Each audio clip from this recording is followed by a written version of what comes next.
And we are live. All right, good evening, everyone. We are going to call the meeting to order at, I have 7:01 here. We have a quorum from the committee this evening. We have Diana Revolus, we have Lisa Shanahan, we have Tom Keegan, and we have Dominique Johnson. And then we have some additional council members joining us this evening. We have David Huveman and Greg Burnett. All right, let me just pull up the agenda briefly.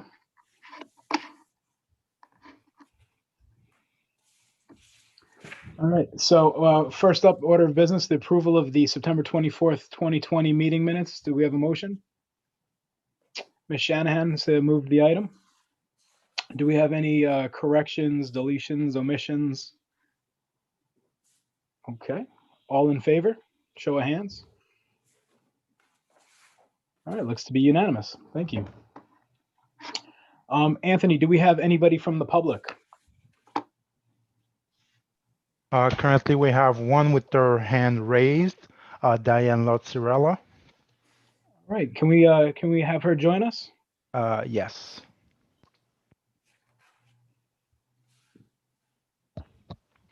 Good evening, all. Diane Loracella, back in District D. D as in dog, 21 Blue Mountain Ridge Road. This evening, I am taking a break from the League of Women Voters debates because I wanted to impart some thoughts about the current format that Chairman Nick Saccinelli has begun to employ. While I am one who always likes to try different ways of public outreach, I've been asking some folks if they know about this new format, which I think shows a lot of promise. So I wanted just to offer to you all is I think it would be good if you could let this suggestion or this new format or this current format into the press, have Josh, the public relations man and messaging maestro, let the public know that this is the case. I think it can offer and begin a lot of very good conversations on important issues of the departments that you have oversight over and work with. So I'm here tonight very briefly just to offer the following thoughts and hope to do more in the future. I know in my read of what the word cadence means, I understand what Chairman Saccinelli means about it, but I may suggest that you also have kind of a subtitle as to what you're trying to achieve, because folks are not sure what the meaning is. I, of course, am. I looked it up as well, and it's a little, it's one of those things that I think you'll also get a lot more mileage out of your intent if you possibly add a subtitle or a different name. For the public participation portion, I just wanted to talk with you briefly about the health department, which I know you will have a report shortly. I think it's very important, and I have mentioned this before, yet I've not seen much activity related to the issue of COVID-19 fatigue. What does this mean? It means that the public, many well-intentioned, does not understand why it's important to wear one's mask properly, why it's important to wash the mask, why it is important to remove gloves if you're wearing them in a certain way. There still are a lot of questions out there. Now, I know the health department is stretched. I have asked at Board of Health meetings whether this department needs additional staff. My understanding is they asked for money for an epidemiologist part-time, and I think that's a very good ask. However, I also think they need either paid employees to do additional education to help Teresa, or to employ a series, and I have mentioned this, of health ambassadors to have a sash or some kind of identifying a hat and go around, especially to our supermarkets, our public parks, and to help people understand and to cheer them on and maybe give them some free masks or some free gloves. None of this is going on to my knowledge. And the reason why it's important, especially now, is because we know the rates are going up. Now, I'm not saying the rates are going up because there has not been enough vigorous creative outreach, but that's part of the reason. And I think because of the numbers going up, I think it's imperative that we do this. The other thing is, I have asked questions and sent emails to some of you, and also the mayor and Deanna Diamore, about the issue of the aerosol. Now, the reason why it's important that this be publicly discussed in layman's terms is because it is real and it is real science. However, the only way that anyone from the public, other than their own research on the web, the World Wide Web, is to look at the city website and to dig very deeply in order to get the latest CDC discussion of aerosols. The problem is that, as many of you read, the CDC had censored the issue of aerosols and stalled for 2 or 3 weeks. Is there some relationship between our increased numbers and the fact that people still don't understand aerosol spread, especially in their smaller home parties and family gatherings?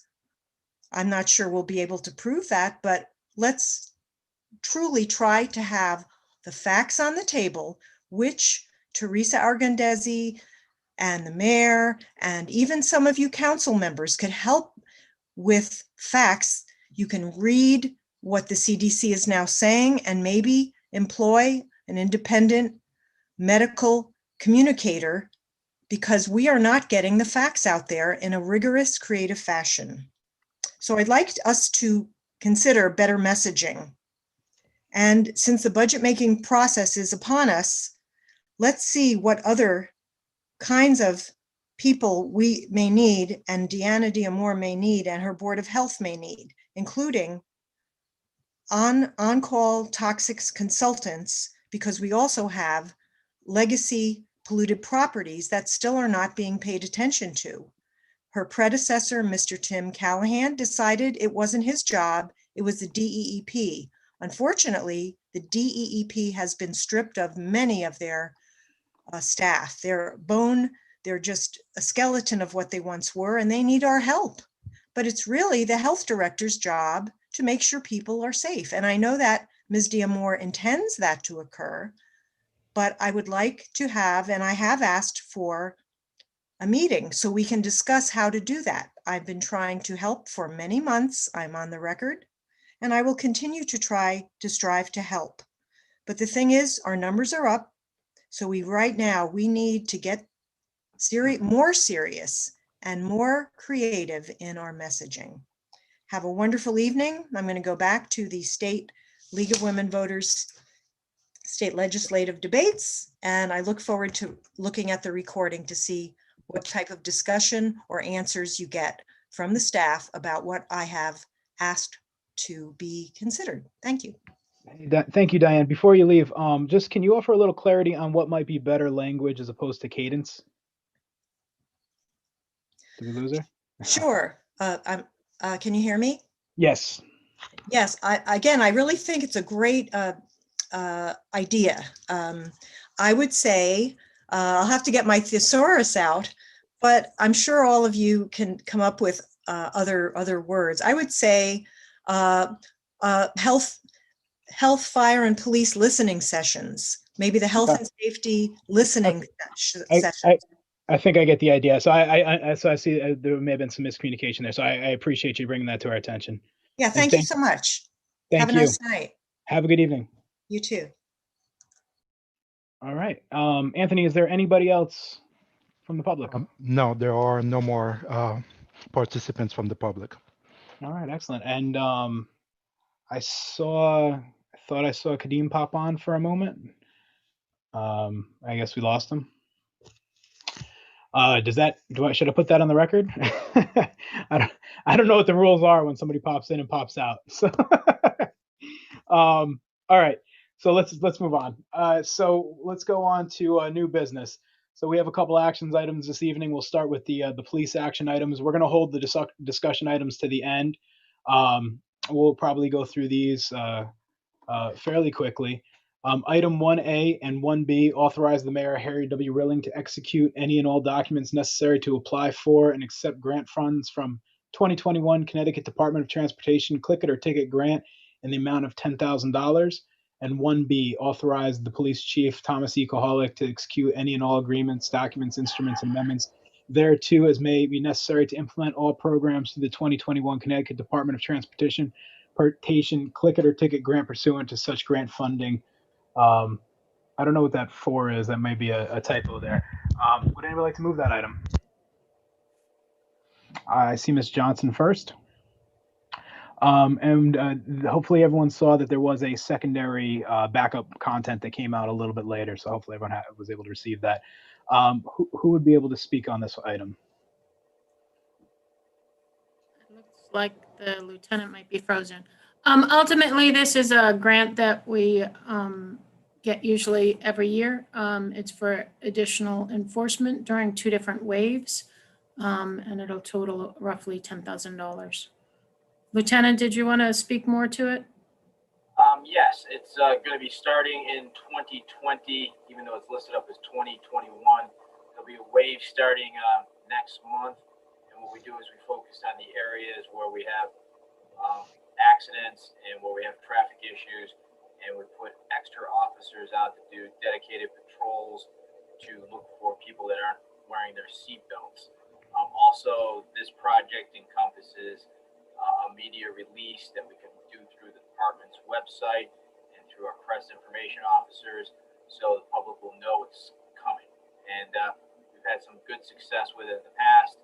Our crashes involving people with seatbelts are down, but we still have a marked amount of people with the commuter population and the people that we have coming in every day. So it's a worthwhile program. It's funded completely by the state. There is no matching grant involved in this, and it's something that I think the Common Council will ultimately be would be a positive thing for them to accept. Thank you. Discussion. Any questions? Ms. Johnson? Thanks.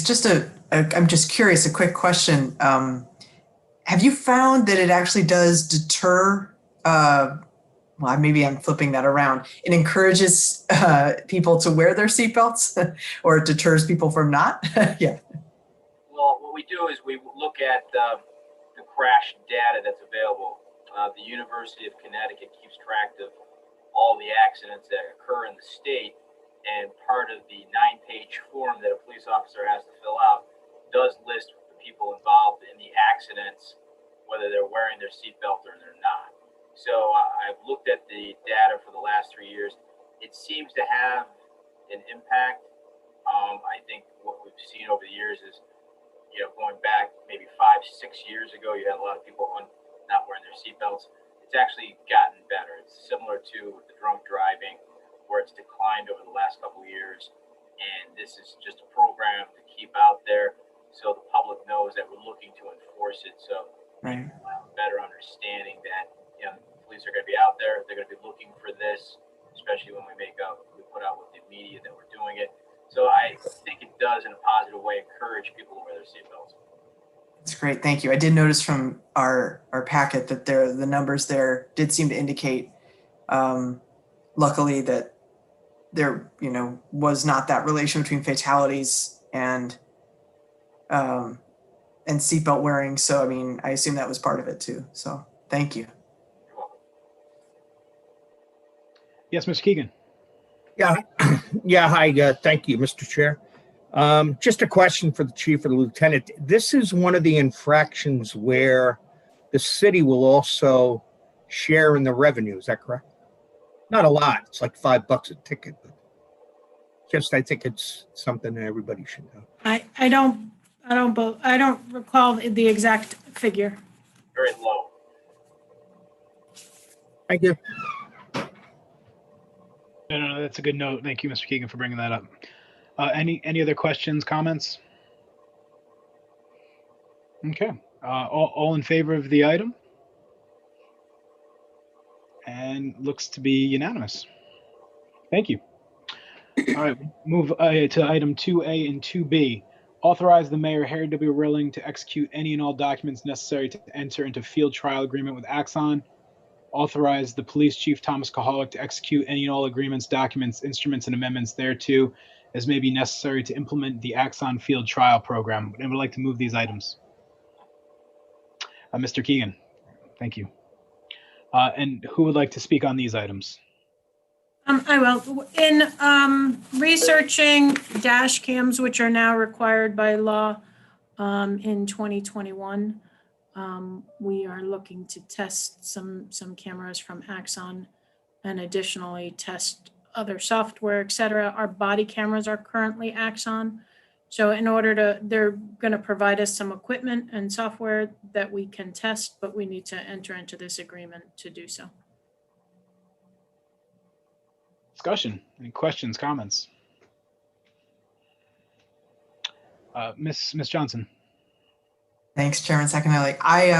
Two questions came up for me, and I was just curious if there's a real connection between the brand name of the technology between the dash cams and the body cams, and if them being the same is going to actually improve your ability to do your work, and then, or if that's actually not an issue at all. And then second of all, if there is going to be a trial here, is there any chance that some of the footage on the cams will be lost through the trial? Like, is the integrity of the recording going to be at risk? No, so that's part of the reason that we're looking specifically at Axon is because that is our body cams, and all of the data is stored in the cloud on evidence.com.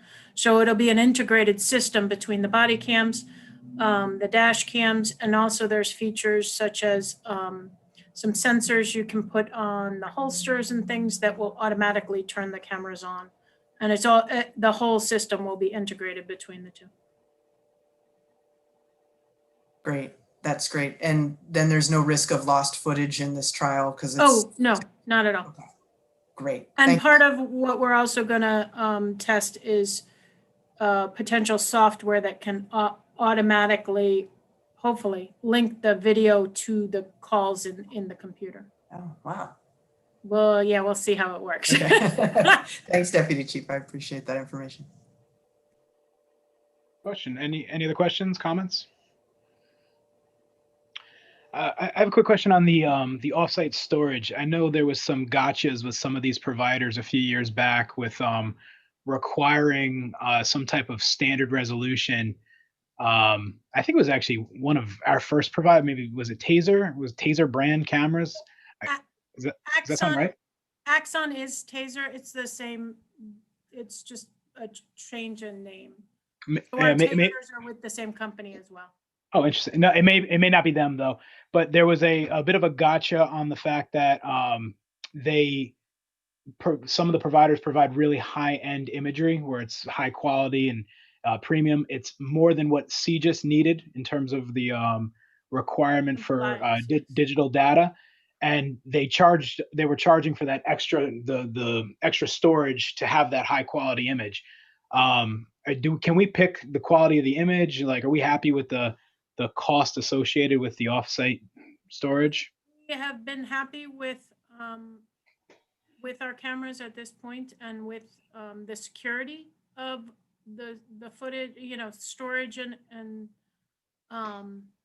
so right now I don't see any reason to look at a different vendor. We took a lot of time when we went to the body cameras in terms of trying to research what was the best product and what was going to suit the needs of the community, and that's how we've gone to Axon, and I think that's really the gold standard right now. I appreciate that. And for the rest of the committee, unfortunately, because of COVID, we haven't been able to meet much in person, but in prior years, we were always did meetings like this occasionally at some of the other departments. So we would go to the police department and they showed us the how the cameras go on the docking station. It's really interesting. So hopefully we'll have an opportunity to do that for all of you in the near future, because it's the body cameras and all of the processes that they have in place. Same thing at the fire department. It's really worthwhile to see. So one day, right? All right. Any other questions? All right. All in favor? It looks to be unanimous. Thank you. All right, we are on to the discussion item. We do have a prepared presentation on the Bike Walk Advisory Commission. Thank you for joining us. The floor is yours. Okay, well, thank you. I asked Deanna to distribute with your agenda the ordinance that created the Bike Walk Commission, as well as our strategic plan for last fiscal year and this fiscal year. Would you like me to share my screen and display them, or do you have them all in front of you? If you would, that'd be great. Okay. Anthony, can we allow her to share her screen? Yes, she has that capability. Thank you. All righty.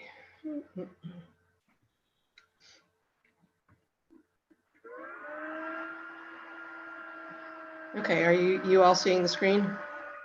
Yes. Okay, great. So just very quickly, when Mayor Rilling was first elected, he set up a number of task forces, one of which was the Bike Walk Task Force. And after being in effect for about 4 years, the mayor suggested to me that we might want to consider becoming a commission, because task force only operate at the pleasure of the mayor. And while he continues to be very supportive of biking and walking in Norwalk, at some point he's not going to be the mayor, and the next mayor may not feel the same way. So this is the ordinance that created the commission, and I would like to just briefly go down to what it is we're supposed to be doing. And promoting complete streets and facilities for bicycles and pedestrians, review, promote, and update the City of Norwalk's master bicycle plan, and the same for the pedestrian plan, review and provide advice in the implementation of transportation component of the POCD, and review and advise on transportation and other projects having an impact on walking and biking in Connecticut. In City of Norwalk. And then also coordinate and promote public awareness campaigns, education, and so forth, and conduct and research and seek grants in furtherance of that purpose. And then you'll notice right down here where the commission shall provide annual reports. And that's why I'm here tonight.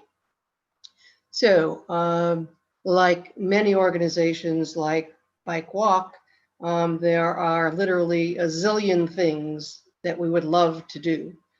And early on in the life of the task force, basically under the guidance of the health department, it was suggested that we adopt an annual strategic plan so that we could focus in on a finite number of goals and actually move forward, rather than trying to fix the entire world all at once. So based on that, we have each year created a strategic plan. And since we've been a commission, the strategic plan, you will see very closely adheres to what the ordinance says we were supposed to be doing. So our mission statement, which has been our mission statement from the onset, is support bicycling and walking as safe, accessible, and sustainable forms of transportation and recreation that increase the City of Norwalk's livability and economic vitality and improve public and environmental health. So I think given that mission statement, you can easily see how there are a zillion things we could be doing. So our first goal is around promoting complete streets. And underneath that goal, we have a couple of fairly discrete things that we want to do. A number of years ago, we created both an east-west and north-south bike route. The east-west going either from Darien to Westport or Westport to Darien, depending on which way you're faced, and the north-south going from New Canaan down to the Sound. So we created those routes, but we were the only people that actually knew where they were. So we have been working with DPW and DPW in turn with the state, because most of the east-west route is Route 136, and part of the north-south route is Route 123. And we are now very close to having the state bless those routes.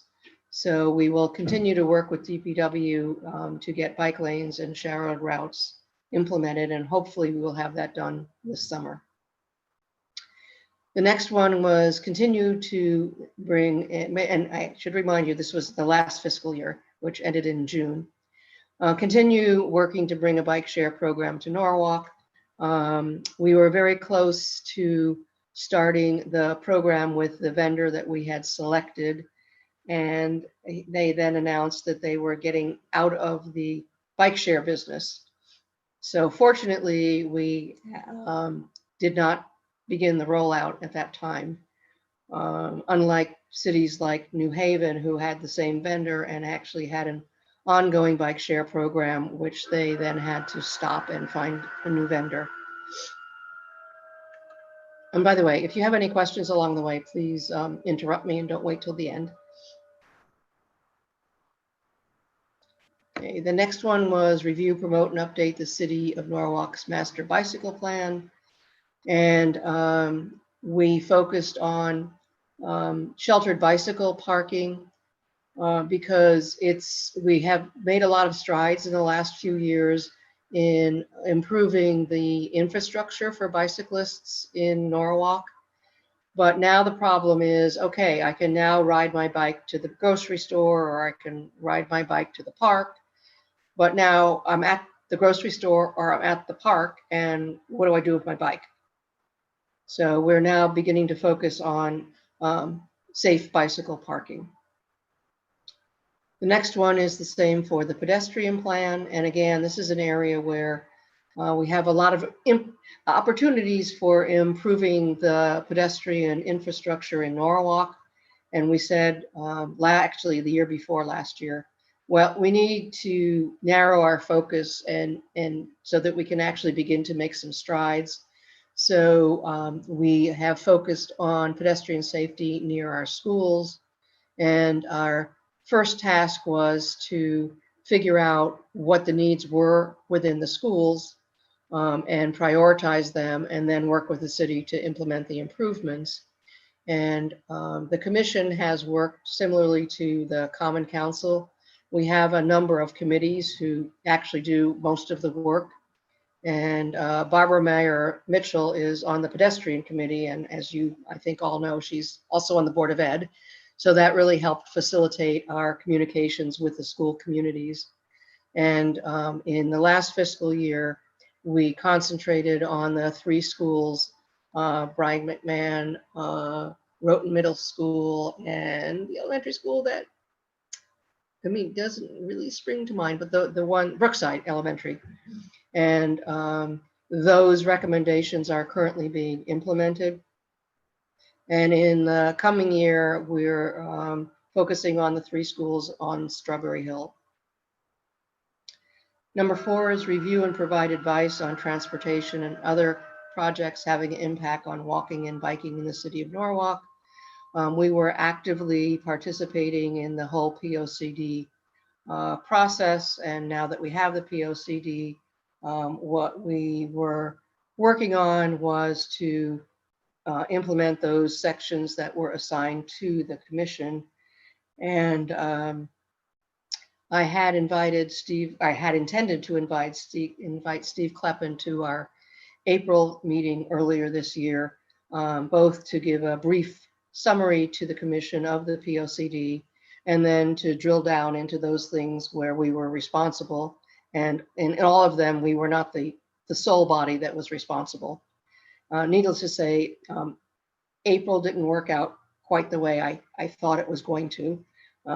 So that's something that we're going to carry on, and we'll try to probably get together with Steve and have him present to the commission either this winter or early spring so that we can pick that up. Number 5, coordinate and promote public awareness campaigns, education, and events related to bicycle and pedestrian issues. Participate in at least 4 community outreach events. We generally partner with other groups. We have partnered in the past with the Norwalk Kiwanis in their every other year bike rodeo event, where we give out and fit bike helmets, and also run a safety booth and a bike repair booth to make sure that the children's bicycles are safe. And if they need some repairs to make them safe, there's a little sort of report card that we hang on the handlebars that tells the parent exactly what needs to be fixed. We've also partnered with the police department on the National Night Out. We've partnered with the city on their open house in the fall. And needless to say, we were unable to partner with any of those events because, again, because of COVID, they were all canceled. But we hope that some of them will come up in the coming year, excuse me. As far as the website is, we try to evaluate it every quarter and see where it needs to be updated. And we have a Facebook page, which we actually normally update more than at least monthly. It's usually 4 or 5 times during the month. And sending a minimum of 4 news releases to the media. Again, we only got 2 of them this year, again, because of a COVID that pretty much shut a lot of things down that we normally are able to do. And research funding opportunities to support the mission of the commission. Apply for a minimum of 2 grants. We did apply for 1, which we did not get. And again, have been a little stymied by the whole COVID thing. And then I also included our, current year strategic plan. And again, all the bolded goals are the same. And you'll notice that a lot of the individual activities underneath them are very similar to what we had for the last fiscal year, again, because due to COVID, we were not able to make as much forward progress as we would have liked. So any questions, comments? And I can close this down and you can see my charming face again. Thank you. Ms. Johnson.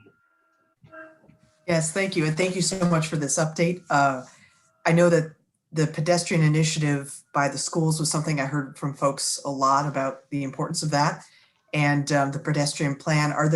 Do you all have plans to duplicate that on a bigger scale now with the rest of the city? And I say that because pedestrian visibility is something that I think keeps coming up, especially in certain neighborhoods in the city. And I, for one, live in Cranberry on a street where we have sharrows, which is great. But I know that a lot of folks, even walking, running, and trying to be outside, and this happens in all neighborhoods in the city, frankly, where pedestrian visibility is a huge issue. I would just love to know your insights on that, what you think the commission might be doing on that the coming year, or even years, because we're in COVID, yeah. Yeah, we actually just completed a survey of the community at large, and we had almost 400 respondents. And that survey just closed a week ago Friday. So we're in the process of analyzing that data to figure out where to go next. So to quickly follow up, if I might, sorry, Chair. No, I was going to say, if you have any specific suggestions, we'd love to hear them. Oh, great. I just didn't know if the advisory commission specifically knew it wanted to tackle pedestrian visibility, or if that's on your radar, or if you're going to wait till you see what. I assume the survey was for input from the community about the things you shall focus on. Am I inferring that correctly? Actually, if you'd like, I can send Deanna Well, actually, I don't have to send it to Deanna. I think Deanna probably knows about it because the health department is the one that set it up for us and sent it out. But I'll send Deanna the link to both the survey and the results, and I think that'll maybe answer your question. Oh, that's great. Okay. All right. And so, yeah, so the agenda, I guess your strategic plan is going to be forthcoming. You're going to work on that, I assume, for next year, like sometime in the next quarter here. Yes, actually what we do is usually at the June meeting, we pass the strategic plan for the coming fiscal year. And once a quarter, the commission looks at the strategic plan and evaluates how we're doing against it, to try to keep that in mind and to make sure that we're continued to be focused. Great. Thank you very much. Thank you. Any other questions? Mr. Burnett. Thank you, Chairman. Hi, Nancy. Hi. I was just curious as to why in the strategic plan there's no mention of the Vision Zero strategy. We specifically included that in the POCD, and I think the Bike Walk Commission strategy should be directly tied into the overall Vision Zero strategy that we would like to see happen across all of Norwalk, which includes the roadways, walkways, bicycle paths, all modes of transportation, how people move about the city would be included in this Vision Zero strategy. I know Kathy Hebert, who recently retired, was actively pushing that forward and was instrumental in getting it added to the POCD. So maybe it's more of a recommendation that within the strategy for going forward, that there's some mention to have a tie between the bike walk strategy and the Vision Zero strategy. Absolutely. I, until very recently, worked very closely with Kathy. And I think again, before COVID kind of changed a lot of things for everybody, I know the mayor was eager to set up a Vision Zero task force. And then that sort of got sidelined and has not yet got back on track. So Kathy's recommendation was to wait until we got the Vision Zero task force back on track, and the commission was definitely, and well, I shouldn't say was, will definitely be a member of that task force. And then I think you will see in our strategic plan, Vision Zero coming in under the objective about the POCD. But we very much have that in our mind, and once the city formally gets going on that, we will definitely participate. Great, thank you. Excellent. Any other questions, comments? Nancy, I know you said it fell through, but the bike share program, had you gotten so far as identifying where they'd be located in the city and who would have access and so forth? Yes, we did with the vendor, and our plan was to start on the west side of the Norwalk River and focus in on both sides of the Norwalk Railroad Station, and then going basically north from there. There was a station at the police department. There was a station, I believe, in front of 50 Water Street rather. There was a station by the Straffolino Bridge. There was a station at the library. There was a station at the bus pulse point. And then phase 2 was going to go on the east side of the river over to the beach and up East Avenue with a station at the East Norwalk Railroad Station, City Hall, and I don't remember where else, but we eventually came back down into the center of Norwalk so that we would hook up with the stations at the library and the pulse point. It sounds like you had a fairly expansive map there. I'm always concerned to make sure that the residents have fairly equal access to these things as we employ them. And hopefully the next vendor is able to do something similar. That sounds good. And any other questions or comments for Nancy? Nancy, we appreciate your time. That was a good presentation. And if there's anything you ever need from our groups, you're always welcome to come back and join us. Thank you again. Thank you. Hey, have a good evening. All right. So we are on to old business, and I did notice that Deanna gave Chief Gatto a little bit of a reprieve this week to go first instead of waiting. Saw that. I did. He requested it last month, and I honored that request. He did. He did. So, Chief, the floor is yours. Okay, well, thank you, everyone, and thank you, Deanna, for doing that.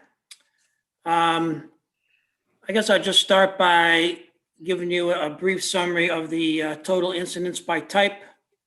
And just so your committee knows, we take these statistics from the month before. So this is from September 1st through September 30th. We've had 518 calls for service. We divide that by 30.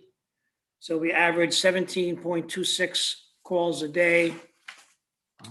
And just a breakdown under the fire category, we had 20 different fires, which includes five building fires, cooking, containment fires, motor vehicle fires, outside fires, rubbish fires, and then all the EMS calls, 298 EMS calls, hazardous calls. It goes on from there. So I have the breakdown of every fire. If you want me to read that, just give you the date and the address and what it was real quick. Would the committee like to have an idea of the fire list? No? It's not that exciting. No, we appreciate you having that Okay. available. I think thank you. So, all right. So a couple other things. I know there's questions, but before we get to the questions, the last fire commission meeting, the fire commissioners decided that they were, for lack of a better word, they're not going to use the consortium list that was just developed. So we're going to go out and Norwalk's going to give their own fire entry level test. And I've been working with Carlene McGarrell from purchasing to write up a new RFP to go out to get bids on entry level exam, and hopefully sometime in December we should have an idea as to what companies are willing to bid on it. So one other main purchase coming down the road is the mobile radios that goes in all the apparatus. So we're writing a requisition for that, and that's in the process of being sent out. So should I get to your questions? Yes, sir. I appreciate the updates. I know there was a few questions that were sent across earlier, but can we make sure that we ask everything out loud for the record? I didn't file any of those on the record. Would anybody like to start? Questions, comments, discussion?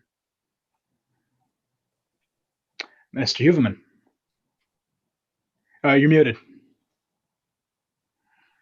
Sorry about that. Thank you, Mr. Chairman.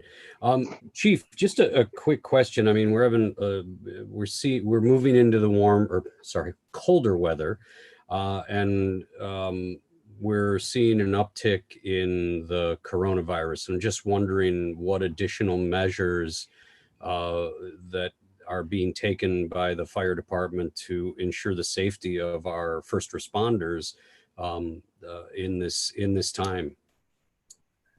That's a good question. Thank you very much. Other than the fact that I don't get much sleep at night thinking about it, since this pandemic started, we've developed a modified operation plan, and it includes a whole bunch of different actual steps to take. So everything from personal protective equipment to calls that we go on, limiting visitors in the firehouse, vendors in the firehouse, families in the firehouse, doing away with multi-company training, trying to reduce exposure, going to the store and things like that. That was put in place back in March. And to be honest with you, nothing has changed for that whole plan. So even though we had that lull like in July and August, and there was mask fatigue, there's no question about it. So lately with the uptick in cases, I've been sending out emails and directing all the officers to make sure that everybody still follows all the protocol that's in place, which means, you know, wearing your mask when you're in the stations, less than 6 feet apart, wearing it when you're in the apparatus.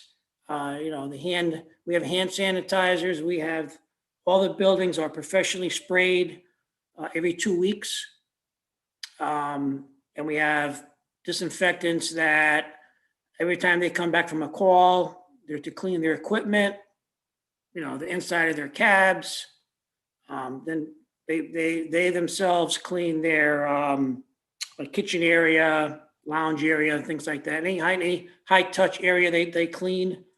So there really isn't any change in that. So I don't really have anything additionally new to add, other than we're obviously keeping a very close eye on our inventory for personal protective equipment. And, you know, we had this really good discussion and understanding between the police and the EMS and the fire department on the types of calls, the dispatchers, as they get the calls, what questions they ask. So all those, they're still in place. Like if somebody calls up because they feel sick, you know, there's certain protocol for questions that they have to be asked. That determines what the response is. So we're still very much aware of what's going on, and I'm trying to keep everybody not to have the drop their guard, so to speak. Thank you so much. You guys stay safe, okay? Thank you. Thank you. Chief, if I could add to that, Michelle DeLuca from your team has started the emergency management outreach internally as well, which is worth mentioning. So they're definitely staying ahead of things as best as they're able. So that's fantastic.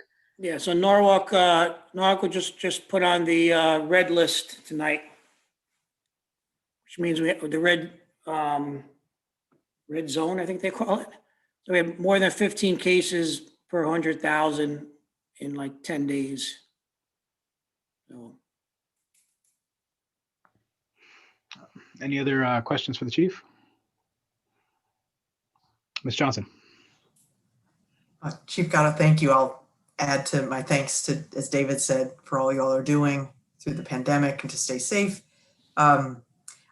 Totally switching topics here. I know that it feels like years ago, but months ago, there was an incident in a firehouse between two of officers. I'm losing the word for when you're a firefighter. There it is, a firefighter. And there it is.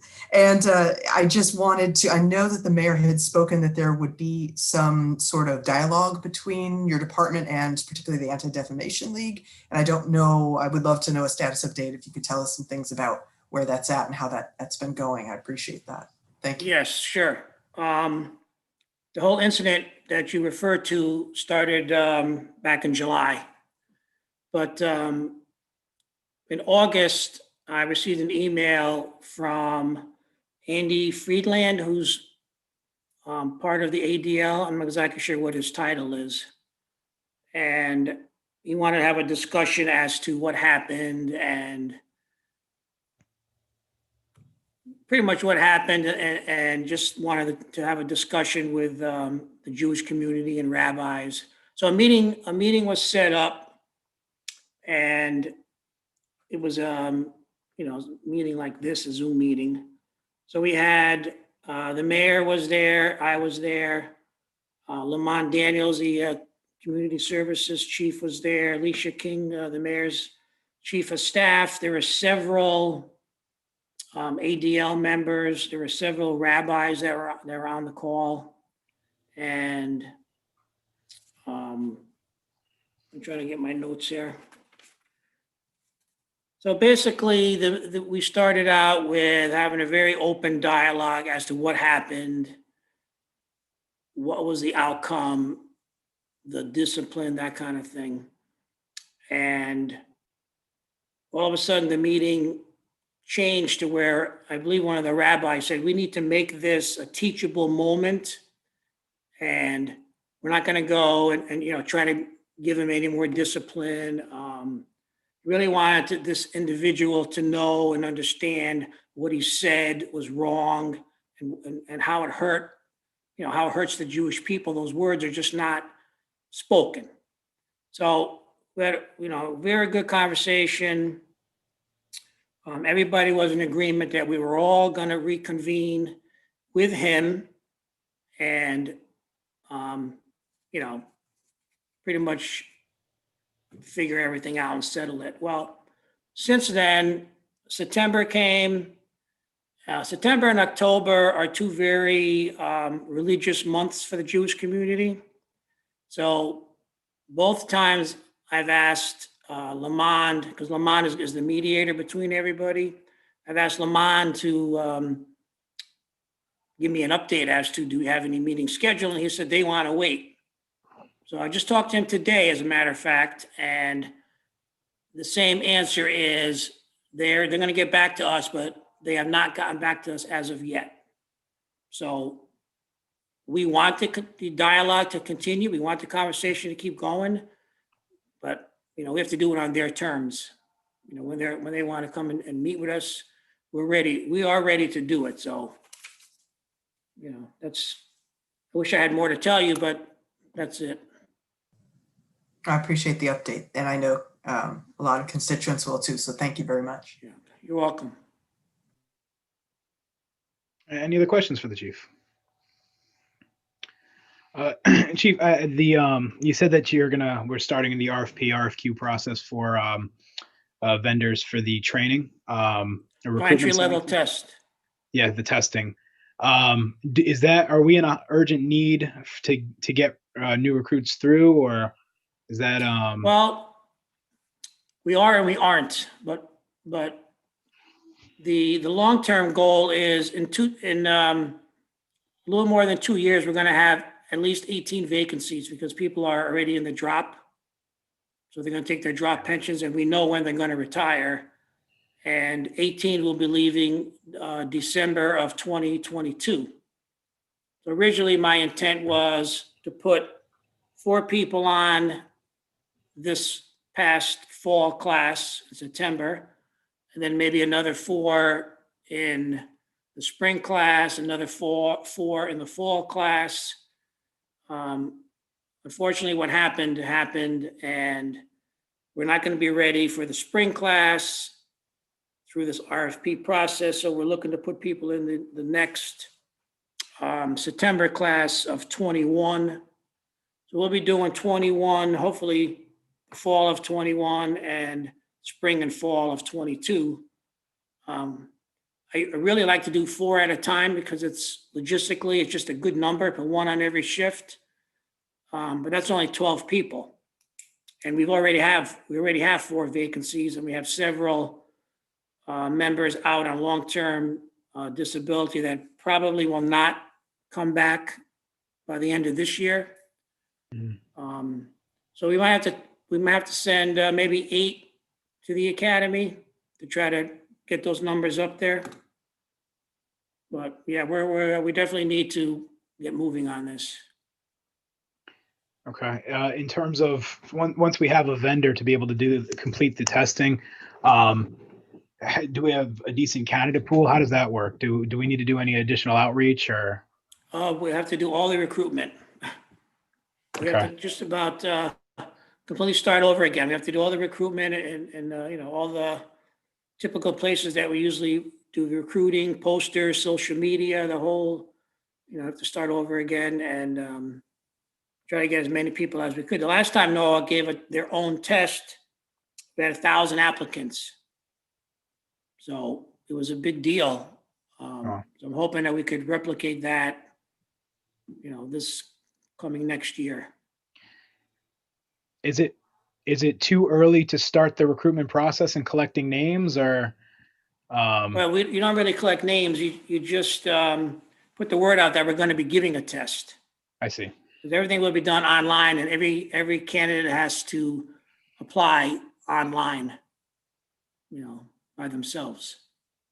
And we can't do anything until we get the vendor who has to set all that up. But it's not too early to start the recruitment. The only problem is I don't know when we're going to give the test. Right. Could be January, it could be February. I don't know. Well, when it's ready to go, we're all happy to spread the word, especially if you have some level of outreach through social media. I'm sure most of us would be happy to share that on our accounts. Thank you. Yep. Definitely need the help. Absolutely. Are there any other questions for the chief? Ms. Revolus. Yeah.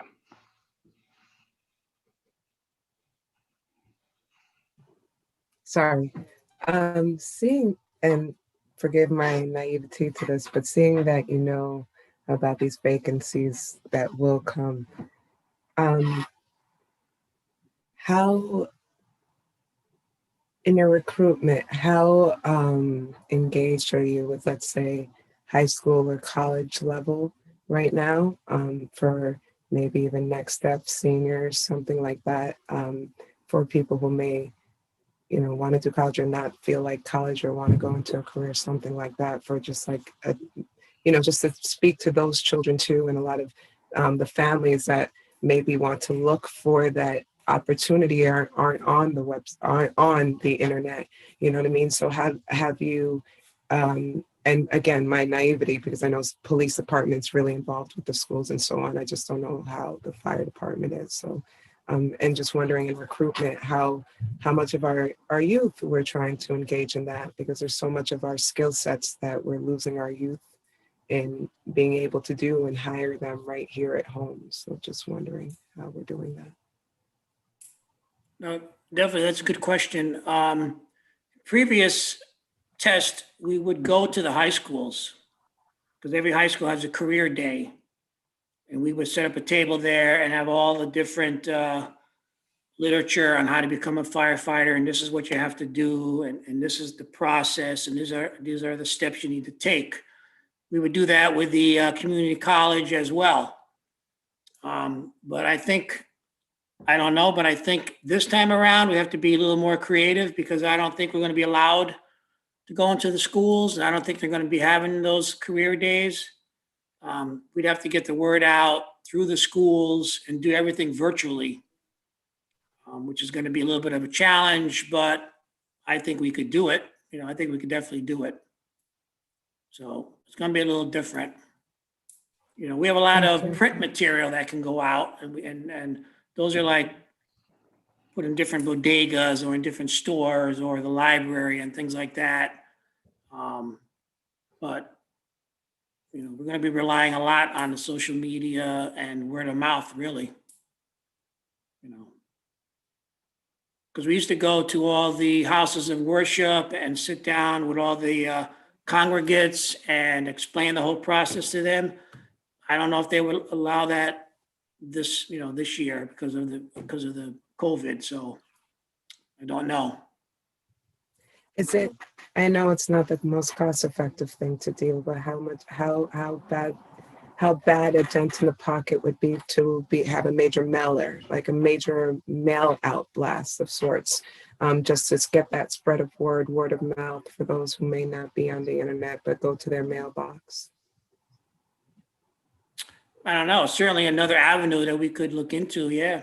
I mean, I have no idea what local media, or again, just other ideas of flashing it about. I know, and not to put a dent in anyone's pocket or the pocket, but just a bulletin, a board, something a little bit like you could see off the highway. An idea. I'm not saying do that, but something that's feasible, or just I could look at right here and say, oh yeah, that does get the word of mouth because the right person, I know when you do have the flyers out, I hear it like wildfire when it is happening, you know. So for those who really would want that opportunity, but sometimes don't have those accessibilities, but would see it if it was, Yeah. you know, No, printed, actually, posted, allowed.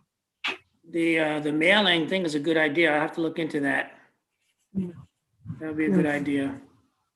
Ms. Revelous, I think this goes back to your idea Thank you. last night for an opportunity for digital signage on city property as well. I think Yeah, that's exactly, yes. I think we're finding a Yes. lot of needs, so we should carry that torch because Yeah. Well, yeah. we I do didn't, have. I was just gonna say that, but then, yeah, you're so right, Chairman, yes. We do have variable message signs, like right now, the message is for the water conservation. But I'm sure when we get closer to the recruitment drive, I'm sure that message will be, you know, who wants to be a Norwalk firefighter? Take the test. Yeah, no, seriously, yeah. We may even be able to And especially now, oh, sorry. No, I was just gonna say, especially now, the motive and the potential and the drive of helping, of really engaging to that heart of helping right now, right? It can really be who wants to, how to service your community, how to give back. This could actually be a perfect time to gear in a way to open, A, catch that person who needs it, but B, open the minds of others who would speak it.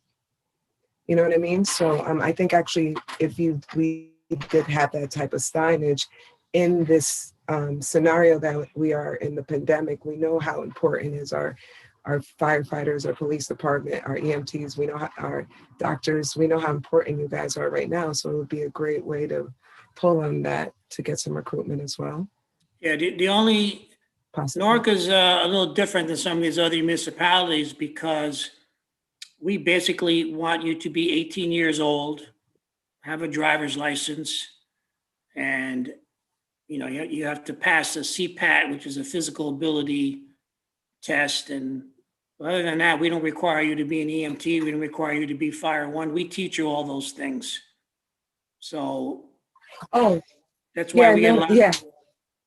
Yeah, no, I'm not saying that. I'm saying we know how important that is right now. I'm not saying you have to be. I'm saying we know how important that is right now. So you can pull to that, use that as a marketing of sorts to get people in. Okay. Yeah, any idea would be good. Because we have to be creative now. That's, you know, some of the old ways we won't be able to do. So we have to be thinking out of the box, as they say. Yeah, this is good discussion. And Chief, I know that the mall likes to be a good corporate citizen. So at times, if we do have a recruitment shortfall, I'm sure we could work with them and use their giant sign on the side of I-95 as well. Oh, see, that's another good idea, right? Obviously, timing wise, it doesn't help this first round, but if you ever need it during tax season, I know we send out mailers with the tax bills, so that goes to every resident as well. But yes, it's good stuff. Great. Any other questions from the Chief? All right, Chief, we really appreciate your updates. Thank you. Thank you. If you need us, we're always here for you. Appreciate that. Thank you very much. Thank you, sir. Have a good evening.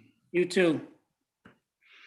All right, the next discussion item is from the Health Department. Deanna, the floor is yours.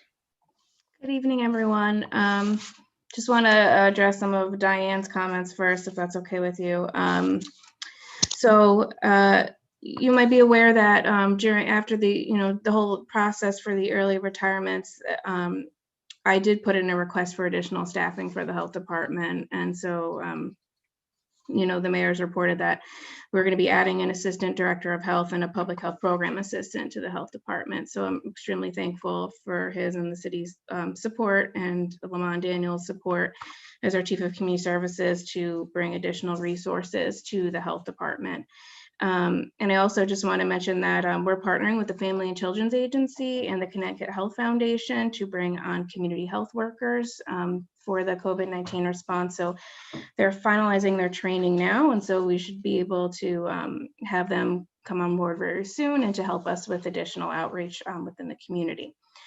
Also want to share that as soon as the CDC did update their website with their latest recommendations related to aerosolization, Josh Morgan, the mayor's communications manager, we're in touch all the time about communications and how we can be increasing messaging related to COVID. So we worked together to include it within the mayor's briefing on October 5th. So just wanted to mention that. Before I go into all more COVID updates, just want to mention that we had a drive-through flu clinic this past Saturday at Betts Park. We vaccinated over 300 people for flu, and I just really want to thank everyone who helped support that effort. It really was a team effort. The first responders, they were a big help to us. The EMS, fire department, police department, emergency management, the mayor's office. The public safety cadets, our internal emergency response team that is coordinated out through the health department. They were amazing. They were a huge support to us. DPW, Rec and Parks, Norwalk Public Schools, and of course, my own staff in the health department. So that was a successful event. And that was the first time we ever had done a drive-through vaccination clinic. So we learned a lot, and we're really thankful for everyone's support in making that happen. We're still in a water emergency. Just want to remind everyone, the mayor put in additional restrictions, a ban on outdoor irrigation because of the low water levels, because of the drought that we are seeing, throughout the state. And so this restriction is also consistent with what our nearby towns are doing as well. So for COVID-19, we continue to see an increase in cases. We have been monitoring the trends. We knew that we were on an increase, which is why we've been proactive and working with all our partners, with our healthcare providers, the testing partners, the state, the governor's office, and coordinating testing on the weekends. So we've been mobilizing a lot of this already. And so we, Lamond Daniels, our Chief of Community Services, and others have been and Michelle DeLuca helping to make that happen. So again, thankful to police and to other city agencies that have made that possible, and to Stepping Stones and to Norwalk Community College for providing sites to us. Just, it's really impressive seeing everyone just coming together and responding and wanting to work together, as a community. So we're going to continue to do that, increase those testing opportunities. We're going to do that again this weekend. And we encourage, everyone to go out and to get testing. As Chief Gatto mentioned, the Connecticut Department of Public Health has established a town-level COVID-19 response framework. And they did announce today that Norwalk is within their red alert. And this is for towns that have case rates of greater than 15 per day per 100,000 population on a 14-day average. And so there are now 19 towns and cities in the red alert list through the state. And so the mayor did issue a press release this evening related to that. So that is that has been released this evening.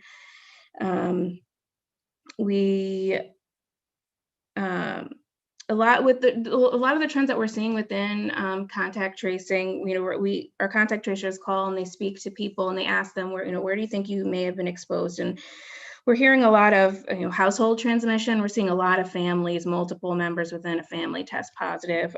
We're seeing small social gatherings occurring. We're seeing family events occurring, and so we're seeing a lot of spread related to that. And so if people go to the workplace, they go out in public, they are more careful, right? They're gonna, they go to school, they're gonna wear their mask at school, their face covering, they're gonna wear their mask or face covering at work. But then when they're, within their own homes, people are not as diligent, as they are in other settings. So we're continuing to remind people and messaging that COVID is still out there and they need to be vigilant, and we're asking for their support in helping us slow the spread within the community.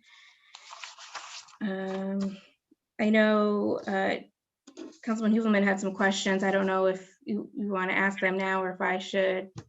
I can. Yeah, so for the record, if you could read them in. That would be great. I'm happy to. I've had a question asked of me a number of times now. the numbers that are coming out, is there distinction made between people who have come in for testing who were asymptomatic and who were symptomatic? And is there a breakdown of those numbers, or is that not something that you're capturing through the testing programs? So I don't have that specific information, but I will tell you that we're seeing a mix of people who are asymptomatic and symptomatic. There's plenty of people that, they're alerted to the fact that they've been a close contact of somebody and they get tested and they haven't had any symptoms and they're testing positive on a PCR test, which is the gold standard. And we are also seeing people are presenting in different ways than they did in the spring. We're hearing a lot of people that have congestion or allergy-like symptoms.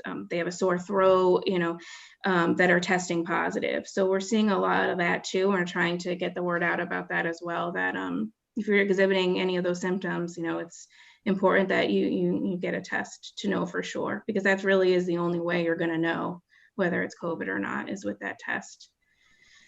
Okay. So thank you.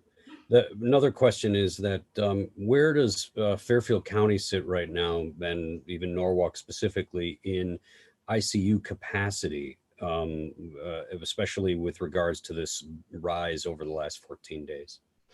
So I can share some data that the state has reported related to Fairfield County and the state. So currently, I think the last update was yesterday for Fairfield County. There are 55 hospitalizations within our county. Across the state, there are 232 people that are hospitalized. You'll recall over the summer, it was below 100. There was an increase in 19 hospitalizations reported in Connecticut today. If you also may recall, at the peak of the pandemic in the spring, the state had 2,000 hospitalizations. That was at the peak. And that question was actually asked about ICU capacity across the state today. And during the governor's press conference today, his chief operating officer did report some information about ICU beds, currently in the state. But so we're 232 across the state in the hospital and 55 right now in Fairfield County. Okay, thank you. And the last thing, one of the things everybody's been talking about is the influenza. We're coming into the flu season. Have we started to see influenza cases? I haven't seen any influenza cases in my surveillance system. None have been reported to me as of yet. All right, great. Thank you very much. Ms. Revelous.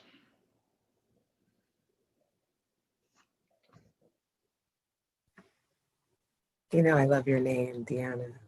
So we got almost the same thing.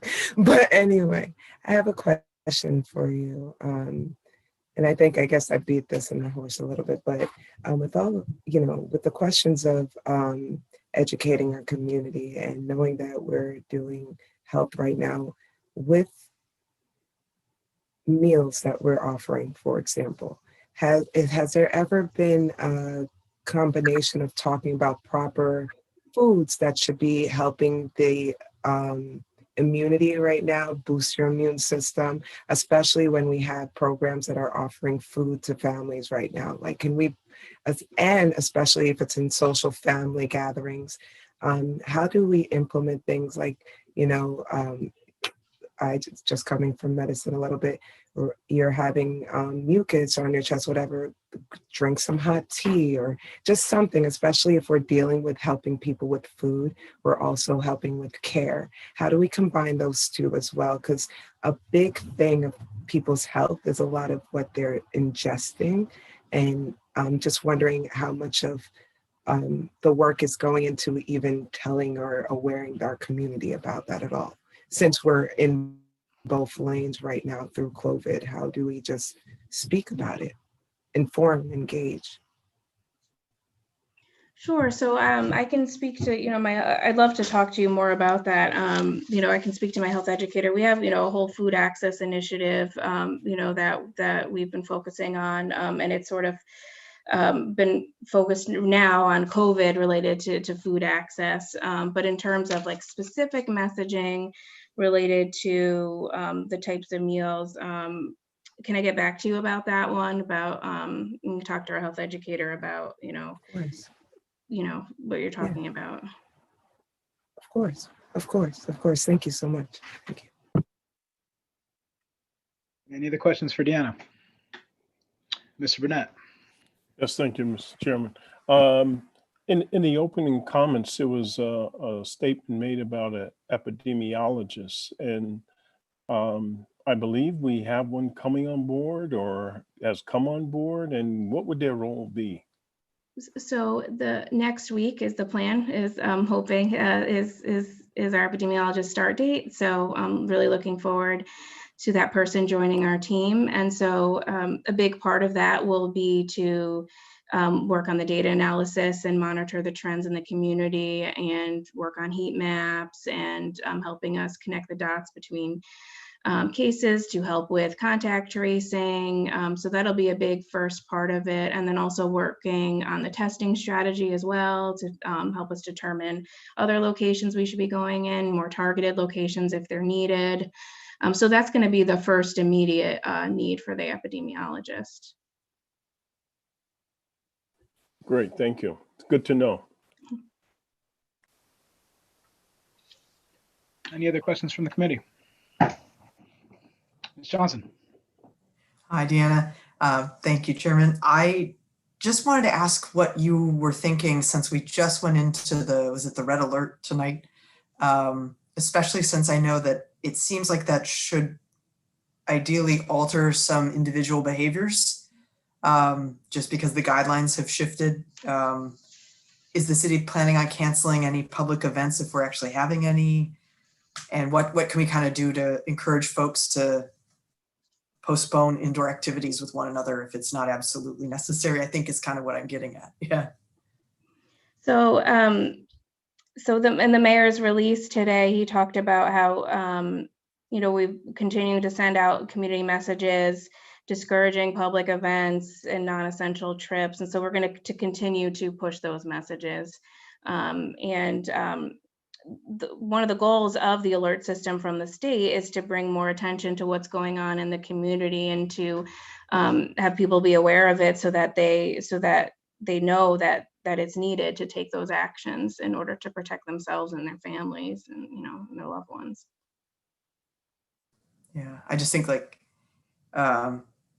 some of what Diane at the beginning said, I think does tap into a little bit of obviously the fact there's fatigue. And also I think we're forgetting what it was like in March and April when it was the lockdown and the shutdown, and how going back to the red for some people, like psychologically, it's going to be very hard, I imagine, even perhaps for myself in some ways too, knowing what that means. So I figured if there's things we can do to help community members with that process, if we need to kind of go there. Yeah, I mean, it's a community effort, right? Everyone needs to do their part. Everyone needs to be reminded that they have to wear a face covering and a mask. They need to remind themselves that they, have to keep distance. These are things, wash your hands. And so we have to continue to push these messages and continue to encourage people because, we have to do this together. Absolutely. Thank you so much. Thank you. Mr. Huvelman. This actually came up in a conversation late this afternoon. And is there any guidance right now about Halloween? And is there any guidance from the state on Halloween? Do we have any position that we're taking in regards to Halloween? The mayor did put some messaging out earlier this month related to Halloween, and the state health department has put out guidance really encouraging people to do lower risk activities. And so the mayor has, supported that as well. And so there is like certain guidelines that the state health department has provided to help people make, safer choices. Thank you. Good question. That's I know that's been on top of mind for a few folks. Deanna, has the Board of Ed been working with you recently on this? Are you comfortable speaking on the school closures and the strategy around that? So I don't really want to speak for the Board of Ed and for the public school system, especially because they're not on the call. But yeah, we work together all the time. I'm in constant communication with the school nurses, with the superintendent, with at Norwalk Public Schools every day, all weekend, all the time. Okay, fair enough. Any other questions in the committee? If for the next meeting, I know a lot of us are actually getting some outreach from the parents around, the potential for closures and some of the impacted schools. So maybe we could invite somebody from the Board of Ed and we could discuss that a little bit more thoroughly. But if there's no other questions, we can move on to the police discussion item. Deputy Chief Zecca, thank you for joining us. Sorry for going last. You weren't here last month, but we gave Chief Gatto the first spot so he could sign off if he needed to. We had a conflict for Chief Kaholic this evening, and Deputy Chief Zecca was here to present the other items, and she agreed to stay on and join us for these discussion topics. So thank you for joining us. We really do appreciate it. As I said on some of the other items, I was able to forward along some of the questions that you had to the Deputy Chief, but again, we want to read those into record. Deputy Chief, we typically give everybody an opportunity to provide any updates that they wanted to speak on in advance of the Q&A. I don't know if you have any topics top of mind that you wanted to discuss. I didn't prepare anything to discuss in terms of that, but honestly, we're kind of status quo. We're keeping an eye on things and making changes as we go. All right. We try to stay ahead of the curve, so we're always looking at our training and our policies and continually updating things. All right, thank you. I guess with that, we'll go right into the discussion and any questions from the committee. Who would like to go first? I know we had a few prepared. Mr. Huvelman. I can jump in. Thank you, Mr. Chairman. Deputy Chief, the question I have is, this has come up, is have you seen an increase in domestic violence calls? And what measures are in place now and going forward into, as we move back indoors and we are, distancing ourselves to ensure the safety of our vulnerable populations? So we actually in Norwalk have seen a bit of a decrease from last year, but it's maintaining relatively steady. We're always trying to do any outreach we can.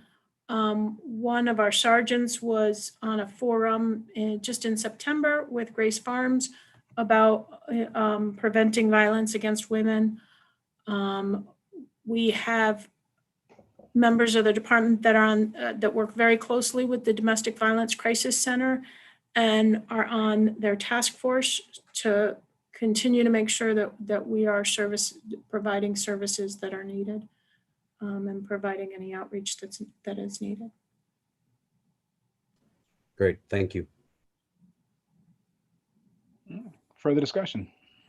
And actually with that, I should mention that today is Purple Thursday, which is for to bring awareness for domestic violence. So you'll see a lot of stuff on our social media. And actually we have something on all of our cars for Domestic Violence Awareness Month. That's good. Further questions? Ms. Johnson. Thanks, Chairman. Deputy Chief, I had a question, one about training and one about the upcoming election. So I'll start with the training piece. I know we've learned in the past about all the trainings that the officers do, and one in particular called the Blue Line Shooting Trailer. I think I know from a police commission meeting that went very well from reports with the officers.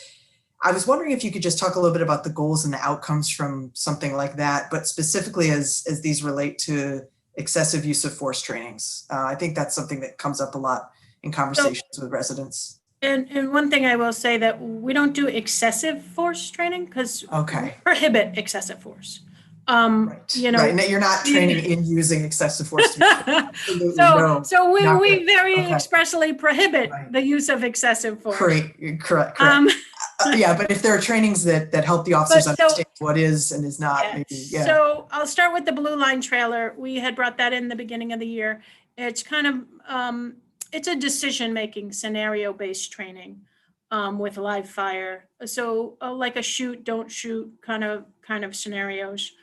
And we've been doing that about every other year, and it's very, very beneficial training. It puts officers in a little bit more of a realistic setting to try to bring the stress level up a little bit to make sure that they're going to make the right decisions as things unfold.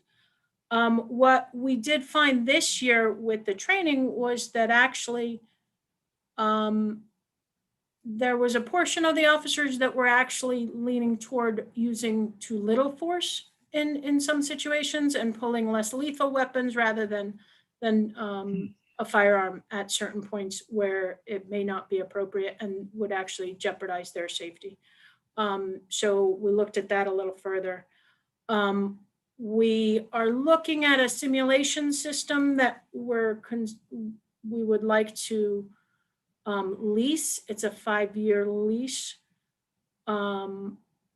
which would provide us to do a much more broad-based scenario training, because it would allow for the instructor to actually modify the scenarios based on the officer's reactions to what's going on. And it would allow for all their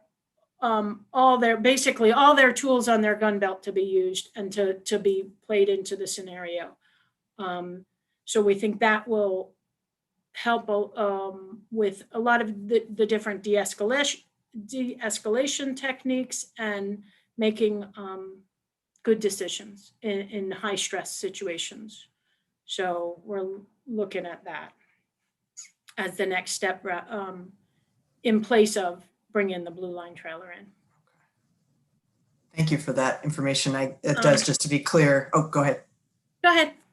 Oh, I was just going to say that seems to me to be a way that the officers can be trained in use of force so that it doesn't become excessive. Correct. Is that fair to say? Yes. Right. And that is, again, we additionally, in terms of use of force, annually we do firearms qualifications, and then we do a lot of classroom training about our directive and about, the use of force and what's reasonable and what is acceptable. And we do that with all the officers on an annual basis. But if we had, especially on a system like this in-house where we could do that annually as well, I think that would provide a better, a more rounded program to really be kind of testing the officers, and right. It would provide some good training for them. Thank you very much for that. Yeah. And so in addition to our training in terms of use of force, they also get the defensive tactics training, use of less lethal weapons. It's okay, we're with you. We're tongue-tied at the moment. Wow, it's a little late. I know. I couldn't remember the word firefighter earlier, so we're okay. And they have to show proficiency with their taser annually. So we do a lot of different training. A lot of the defensive tactic hands-on type training is more every 3 years. So by bringing the system in, it could help by giving them more realistic training every year. That sounds like a real benefit to there, of course, the is a cost with it. Right. We'll get to that at some point in the budget cycle, right? Thank you. I don't know if any of my colleagues have follows up on that, because my next question is flipping it to a different topic. I guess I can move on. So I've gotten, especially in the last couple days, though there's been some discussion come across my screen over a week about how our police department might be approaching and I say the possibility with the hope of zero, voter intimidation at the polls on election day. I know that's just on the minds of Americans generally. And if there's any advice you can give us to pass on to residents or residents watching tonight, if they happen to observe this happening in the city on election day. So we've met with the registrars and the mayor's staff to, ensure for discussions related to safety of the polls, and there'll be officers on site, an officer on the site at all the different polls, and we determined kind of went through it to determine the officers that are needed there. In terms of if a resident sees something that they feel is intimidating or whatever, they can report it to the moderator. There is an election moderator at every site. And so it should be reported to them because they're the ones who kind of moderate all the election rules. And then if they need the police, then we would step in, but it would go to the moderator first. Great, thank you. And that moderator, I assume, is highly visible and yeah. No, okay. There's the moderator at every site, and yeah. Okay. Thank you very much, Deputy Chief. Appreciate it. Just to follow up with that, is the moderator within the polling place itself, not outside, right? So they are usually within. Yep. So if there's behaviors outside, where does the police officer say? Are they inside? The officers are outside. They're outside, so they'll notice outside behavior. I mean, they can always, if there's a problem outside that there needs immediate attention, of course they can contact the officer. But if it's an election specific issue, then they would defer to the moderator. Thank you. Further discussion. Mr. Burnett. Yes, thank you, Chairman. Chief Jack, last month we talked about de-escalation training, and I was curious as to where the chief indicated he was going to give us an update in terms of what additional de-escalation training might be needed to ensure the entire force had went through that level of training, either on an annual basis or a more frequent basis. That the idea of de-escalation training appears to be one of the key items that throughout the country there's a feeling that should be done more often as opposed to left often. So do we have any kind of feel for what's going on in Norwalk or what is needed in Norwalk? So specific to de-escalation training, we do have an officer that teaches it every 3 years in our review credit cycle, so to a third of the department. About 5 years ago, we brought in an outside source, kind of a leader in the area in de-escalation techniques, a retired police lieutenant who taught, we brought him in for a couple of classes and trained about 100 of our staff. And it was an 8-hour class. It was, I think, pretty much everyone who went through it felt it was very beneficial. We would like to bring him back to do the full class with all of the officers who have not received the full class, and then also do he can do a refresher class for those who already had his full class, which would be a 4-hour class. But in order to do that, we would need to find alternate sources of funding because we do not have it in our budget to do that right now. Do we know what that figure looks like, or?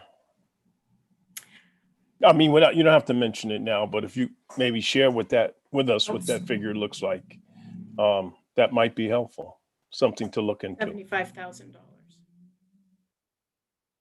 What was that? I'm sorry. About $75,000. So there's also additional training that we're looking at that we feel the department's going to need in terms of making sure our officers are properly trained to current standards and looking at the different, things that have been put in place with the police accountability bill and things where, the duty to report, there's new training being offered related to that duty to report. And, we expect officers to step in, and we already expect that, but have we ever actually trained officers to do that?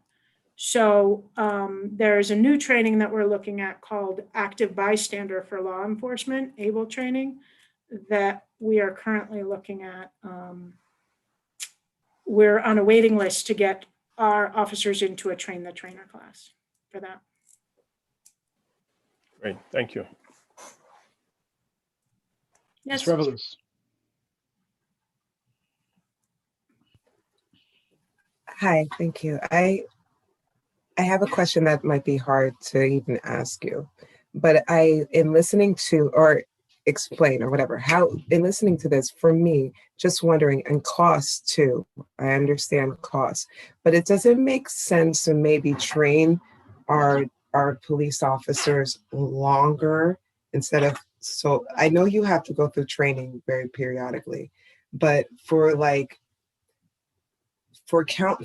training to de-escalate to be only 8 hours, or even to become an officer only 9 months, is there any way to maybe extend it to get a more robust training and in those moments so you're more efficient once you come in instead of constantly need? So I know the need is going to happen, but do you get the question? Because I know you guys have to be trained throughout, but if we're more extensive in the training, can we get more from it, more robust from it? Right now, our police academy training is very robust. We've had kind of leaders in the industry have looked at the post certification and said basically we kind of are at the top of the game. Not that you can't ever need more training. I think more training is always beneficial. In terms of the training that people at the start and then never giving them training on it again, I just don't think is a No, any other skill. I'm not saying that. No, I'm not saying that at all. I'm sorry. It becomes. I'm sorry. I'm not saying that. So in the end, then in the more we can refresh officers on different skills and keep things at their forefront, and I think is beneficial. I thank you. I guess maybe, and that's why I said it's hard to ask, because the medical world, for example, for 2 different things, you just have a lot more responsibility as an officer. But I'll just bring it back. I always use it at the very basic. In the medical world, just to be a phlebotomist, it takes 12 to 15 months, and then you get retraining, or you get, if things change, or for not to call out anyone, but if Quest comes out with something, you get refreshed, but it takes longer to become that phlebotomist. So now, as an officer, with the responsibilities that you hold and acquire, that's why I'm asking, should it not be a little longer? I don't think that's a determination for me to make. I will say that the post council does continually look at what is needed and if there are any shortfalls, and then does add different classes, like they added fair and impartial policing quite some time ago.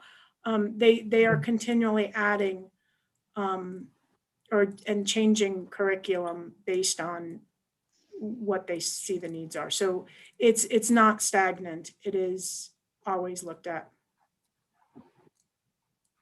All right, thank you. I appreciate it. Mr. Hooverman. Thank you, Chairman. Chief, just real quick follow-up on the de-escalation and the force use training. Are those certifications that you then need to be recertified so that it is a continuing sort of process that every 3 years you have to be recertified in force use or the de-escalation, or is that something that is being entertained as a standard to put in? Because I know there are other certification processes that you guys have to keep up with. Is that something also that would be? So there are specific annual or sort of, in terms of your certification to be a police officer, we have certain standards for every 3 years that have to be met. In terms of a certification specifically for use of force, there is not really one.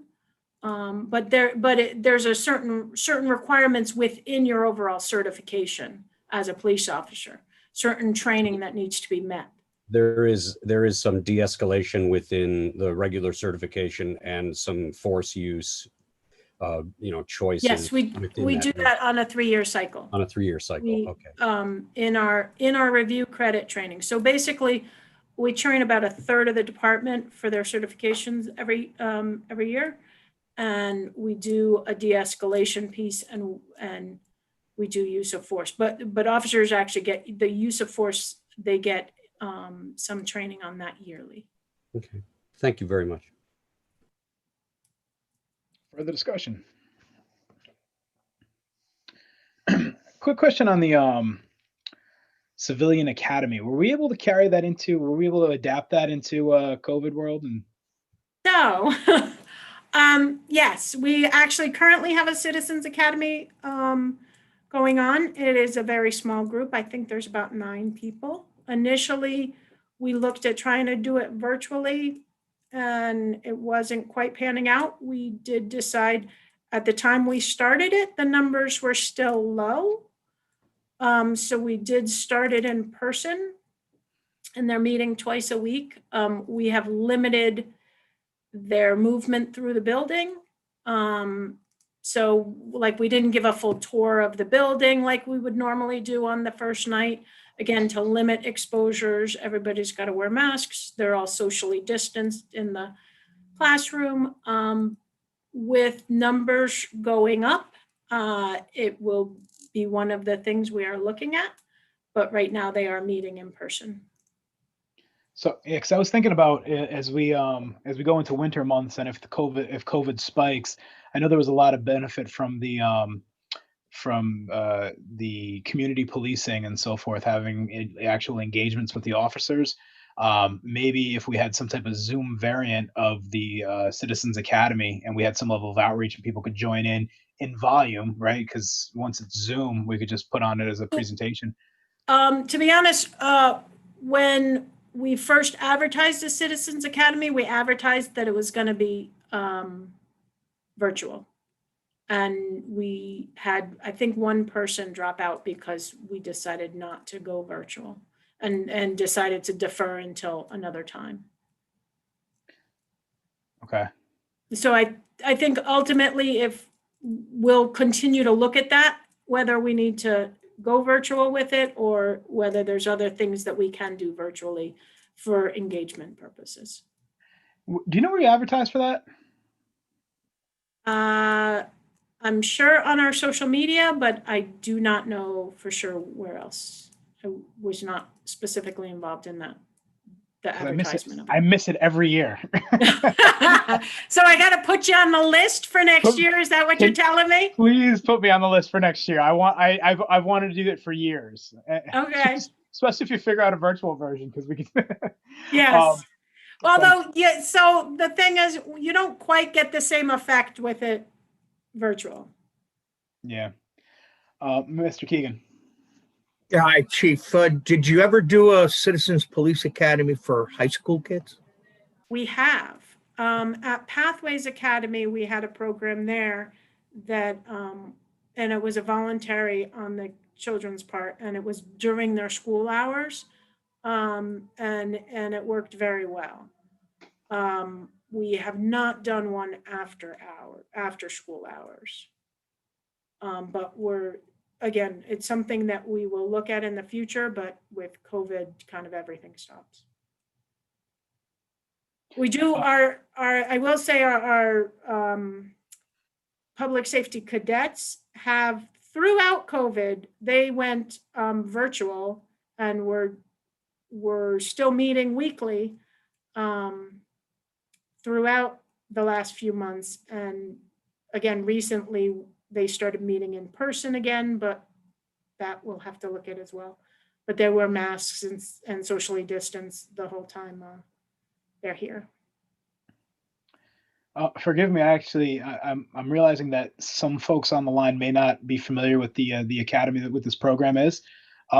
Is everyone aware of it, or Deputy Chief? Can you just do a quick one over, because I think it's a great program. So the Citizens Police Academy basically is kind of bringing people in to get them familiar with what we really do.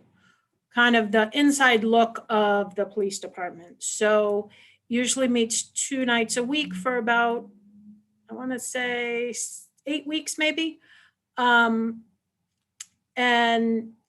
we have each of the different divisions come in and present for a night. We have different partners come in and present, and we'll do some demos. You know, you get to see up and personal the dogs and the ESU team and the firing range, and just kind of get much more of an in-depth look of what our day-to-day really looks like and what we're trying to do and what our mission is. Yeah, please add me to the next list. I definitely want to. Yes. When we get off this call, I will email the sergeant. I've been saying it for 5 years, so I appreciate it. Any other last minute questions? We could get you into the tail end of it probably if you'd like. Maybe, yeah. Any last minute questions for Deputy Chief? All right, Deputy Chief Zach, thank you so much for your time. I know that this wasn't something that we appreciate you stepping up and taking over the reins on the Q&A here. Happy to be here. Thank you. Thanks. For the rest of the group here, is this I'm going to use the term cadence, although now I'm very conscious that it may not be coming across well. Is this cadence beneficial to this group at least, and are we getting some of the information to pass back to the constituents that have been coming across your plates? Absolutely, yeah. Okay. I find this very, very informative and helpful. Excellent, and I'd imagine that's the same consensus with the remainder of the group as well. So, yeah. So if we'll keep this going, and maybe I'll change the language and expand on the outreach a little bit. There was something in Nancy on Norwalk when we first announced that we'd be doing this, but to Diana's comment earlier in the public session, maybe we have a bit more of an opportunity to involve the public a little bit more. But I guess with that, if we have no further comments, do we have a motion? Ms. Revelous, all in favor? All right. I hope everyone enjoys the debates later, when they've been entertaining, to say the least. And I'll see you guys soon. Have a good evening. Good night.